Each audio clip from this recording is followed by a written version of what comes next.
What are you looking at? Don't ever stare at me like that again. Thank you. You are kind. I'm not kind. You are just annoying me with the basket. In a village full of beautiful women, there was one woman no man dared to even look at, because everyone who tried regretted it. Welcome to Tales with Toyo. If you are new here or if you haven't subscribed yet, smash the subscribe button for inspiring and captivating stories. Meet Ada, 43 years old, deep lines carved into her forehead like someone had drawn them with a permanent marker, a face that looked like she was born angry, and a personality to match. While every other woman in the village had smooth skin and bright smiles, Ada looked different, always had. When she was just a baby, her father took one look at her and said, "This child doesn't look like me."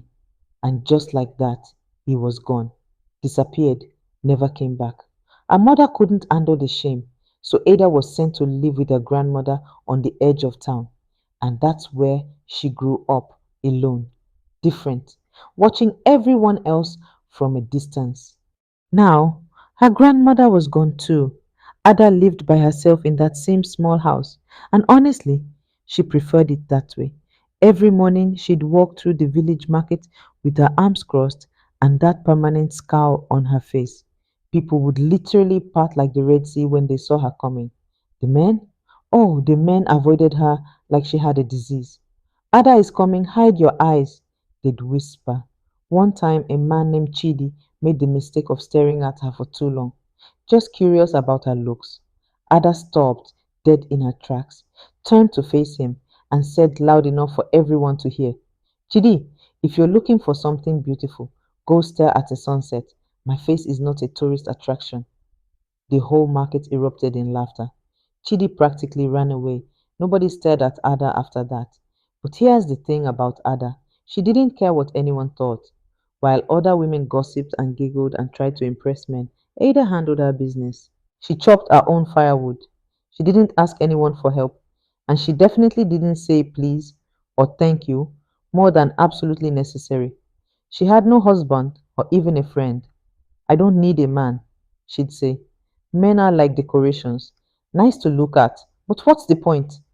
One hot afternoon, Ada grabbed her bucket and headed to the village well. She walked with her head high, arms swinging like she owned the entire road.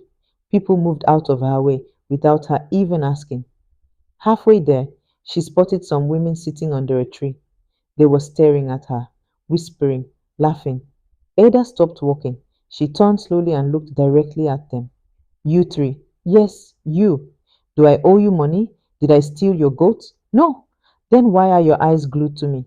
You people don't have husbands to take care of at home? Busybodies." They quickly looked away, suddenly very interested in the ground. When she got to the well, she saw an old woman struggling with a heavy basket. The woman was bent over, trying to lift it onto her head, but it was too much. She kept losing her balance. Ada stood there for a moment, just watching. Her face showed nothing. Then she sighed, loud, annoyed. She walked over, grabbed the basket, and placed it perfectly on the old woman's head.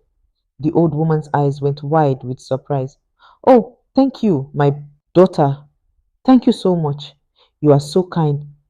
"I'm not kind," Ada interrupted. "Your struggling was annoying me. That's all." But the old woman just smiled. She could see past the rough words. "Come," the old woman said, adjusting her basket. "Come to my house. Let me give you something. I don't need anything from you. Just come. 5 minutes." Ada wanted to say no, but something about the old woman reminded her of her grandmother. So, against her better judgment, she followed. The old woman's house was small but cozy. Herbs hung from the ceiling. Strange bottles lined the shelves. "Sit, sit," the old woman said, bustling around. Ada sat down, arms still crossed, looking like she'd rather be anywhere else. The old woman pulled out a small clay pot and held it up to the light. "I want to give you something special." "This," the old woman continued, ignoring her, "is a beauty cream. Very powerful, very rare. I made it myself from special herbs and flowers.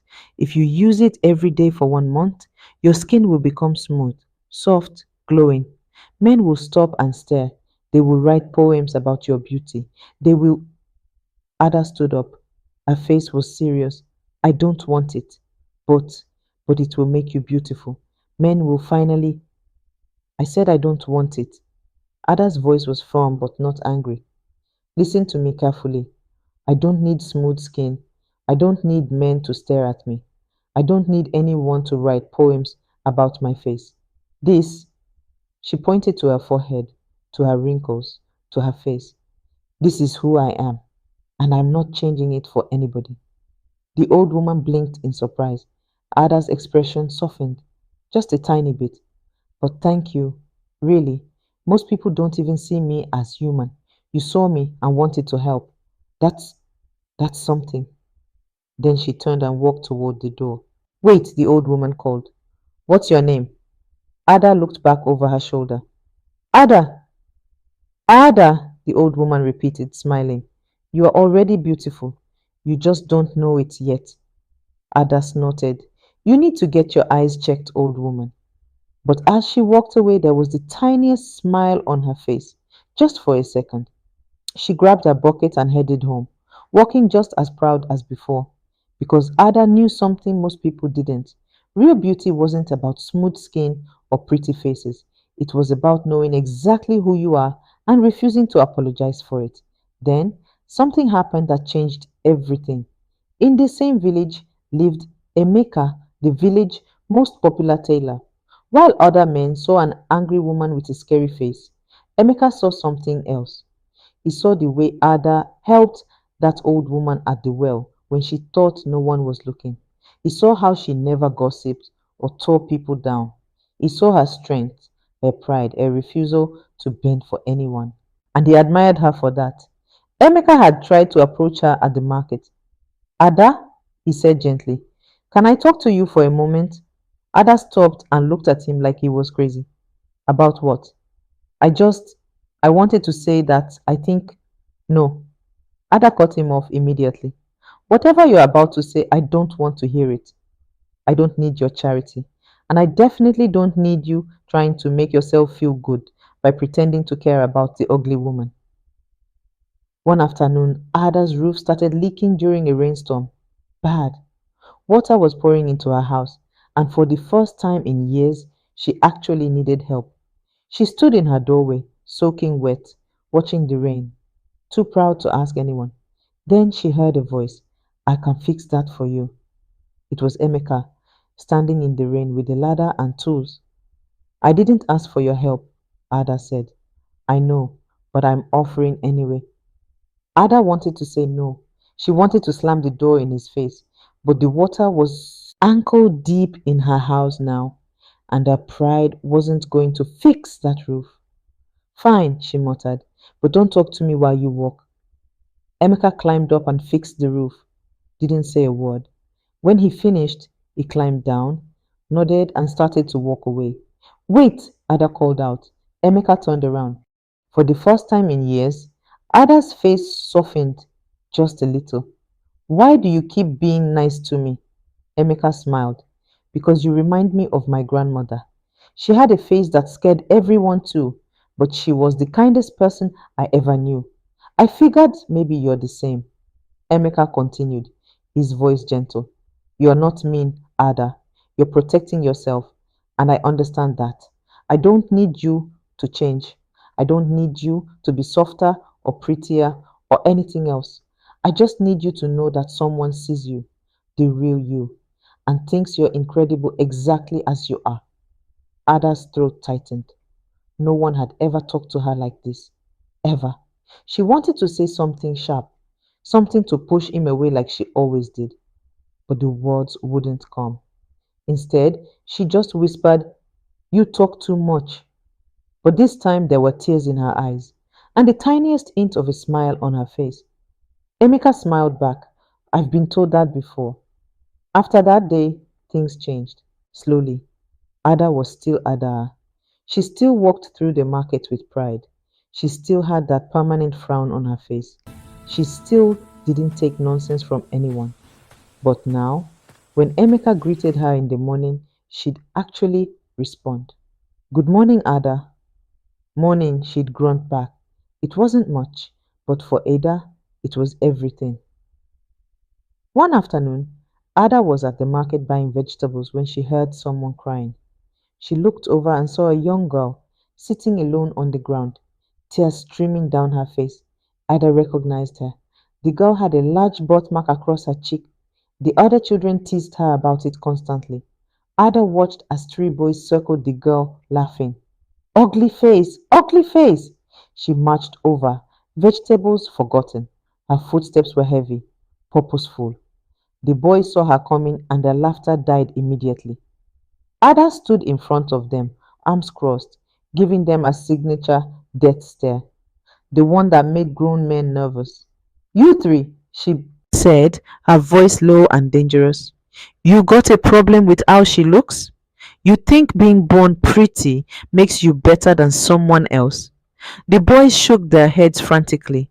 If I ever, and I mean ever, hear about you bothering her again, you'll answer to me. Understood? Yes, ma'am, they said in unison, then ran away like their lives depended on it. Ada knelt down, looking the girl directly in the eyes. Let me tell you something important. Are you listening? The girl nodded. People will always have something to say. Always. You can't control what comes out of their mouths, but you can control what you believe about yourself. Ada pointed to her own face. Look at me. You think I don't know what people say? You think I don't hear the whispers? But you know what?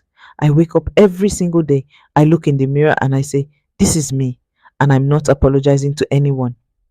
The girl's tears were slowing down now. Your birthmark? Ada continued. That's just part of your story. It doesn't define you. What defines you is how you treat people, how you stand up for yourself, how you live your life with your head high, no matter what anyone says. The girl wiped her eyes. But what if nobody ever likes me? Ada stood up and held out her hand and said, then they're missing out. Come on, let's get you home. What are your thoughts? Do you think Ada and Emeka will end up together? Will she finally give love a chance? Drop your thoughts in the comments. Share this story and subscribe for more because this is just the beginning. Thank you.